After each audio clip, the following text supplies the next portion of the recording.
এই সংসারে আপনি যাকে সব থেকে বেশি ভালোবাসবেন সেই মানুষটাই একটা সময় আপনার পেছনে বাঁশ দেওয়ার চেষ্টা করবে। যাকে সব থেকে বেশি গুরুত্ব দেবেন সেই মানুষটাই আপনাকে একটা সময় গুরুত্বহীন করে তুলবে। যে মানুষটা আজ আপনার সামনে মাথা নত করে দাঁড়িয়েছে, একটা সময় দেখবেন সেই মানুষটাই আপনার সামনে মাথা তুলে কথা বলছে। বুঝলেন? যার জন্য করবেন একটা সময় দেখবেন সেই ঠোঁট উল্টাবে। আপনি স্যাক্রিফাইস করলেন, অনেক কিছু স্যাক্রিফাইস করেছেন, আর ভাবছেন পরবর্তীকালে সে আমার জন্য ভাববে, সে আমাকে সম্মান দেবে, সে আমাকে শ্রদ্ধা করবে। না প্রিয় বন্ধু, এসব আশা করবেন না। বরং বিধাতার কাছে প্রার্থনা করুন বাকিটা জীবনও যেন আপনি অপরের জন্য এইভাবে করে যেতে পারেন। যতটুকুন পারেন দান করে যান, স্যাক্রিফাইস করে যান, কিছু আশা করবেন না ভাই। আর যদি আশা করে ফেলেন তাহলে পাবেন দুঃখ, কষ্ট, যন্ত্রণা। বুঝলেন? আর মানসিক কষ্ট ভাই, সে আপনি যত লক্ষ লক্ষ কোটি কোটি টাকা রোজগার করেও ভাই, যদি আপনার মনে সমস্যা থাকে, মনে যদি আপনি কষ্ট পান, আপনি কোনোদিনও সুখী হতে পারবেন না।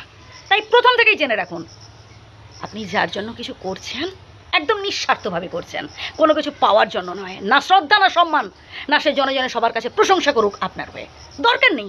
আপনার ভালো লাগে তাই আপনি করছেন, আপনার কর্তব্যবোধ থেকে করছেন, এটাই ভাবুন। মনে রাখবেন, সৎ পথে থাকলে না কোনোদিনও জীবনে কষ্ট আসে না ভাই। যে কষ্ট, যে দুঃখ আসে সেটাও সুখের মতো ফিল হয় ভাই। জীবনে দুঃখ থাকবে, কষ্ট থাকবে, সব কিছু মিলেমিশে জীবন।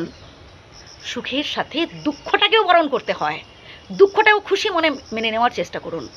আপনি যদি এটা ভাবেন আমি সন্তানের পেছনে এত টাকা খরচা করলাম, না খেয়ে না পড়ে আমি সন্তানের পেছনে হাজার হাজার লক্ষ লক্ষ টাকা ঢাললাম, আর পরিণামে কি পেলাম, বা ভাবছেন পরবর্তীকালে সে আমাকে দেখবে, না প্রিয় বন্ধু। পরবর্তীকালে সে কি করবে কি করবে না সেটা ছেড়ে দিন তার উপর। আপনি কতটুকুন করতে পেরেছেন, আপনি আপনার সন্তানকে মানুষের মতো মানুষ করতে পেরেছেন কি, এটা নিয়ে ভাবুন। আপনার দায়িত্ববোধ সন্তানকে মানুষের মতো মানুষ করে তোলা, আপনার কর্তব্যবোধ যে সন্তানের সুশিক্ষা দেওয়া, সন্তানকে মানুষ করে তোলা। ব্যাস, এবার পরবর্তীকালে ভবিষ্যতে সে কি করবে বাদ দেন, ওটা ছেড়ে দেন ভাই। জেনে রাখবেন, কাউকে কাঁদালে কাঁদতে হয়, বুঝলেন? আজ যদি আপনি কারোর উপকার করে থাকেন, একটা সময় দেখবেন আপনার বিপদেও কেউ না কেউ সাহায্য করবে।